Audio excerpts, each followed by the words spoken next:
Mobile ফোনের যাবতীয় রিপেয়ারিংয়ের শতভাগ প্রতিশ্রুতি দিয়ে চট্টগ্রাম নগরীর শাহ আমানত সিটি সুপার মার্কেটের দ্বিতীয় তলায় রবিবার বিকালে যাত্রা শুরু করল স্বনামধন্য মোবাইল সার্ভিস সেন্টার সেল কেয়ারের তৃতীয় শাখা। সেল কেয়ারের পরিচালক মোহাম্মদ মহসিন উদ্দিন খান এবং মুনতাসির মুন্নার পরিচালনায় এই শাখা ফিতা কেটে উদ্বোধন করেন আন্দরকিল্লা শাহী জামে মসজিদের পেশ ইমাম মাওলানা Anwarul Haque Hashemi.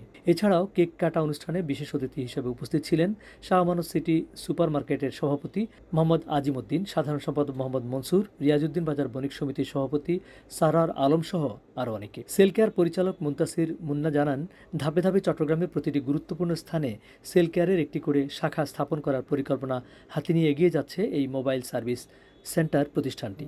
Sell care mobile repair যখন বালিয়ারকেট শাখা উদ্বোধন করতেছে তখনই আমরা ঘোষণা দিয়েছিলাম প্রত্যেকটা থানাভিত্তিক প্রত্যেকটা গাড়ি পার্কিং সংলগ্ন যতগুলো মার্কেট আছে আমরা প্রত্যেকটা শাখাতে প্রত্যেকটা মার্কেটে একটু একটু করে ব্রাঞ্চ ওপেনিং করার চেষ্টা করছি।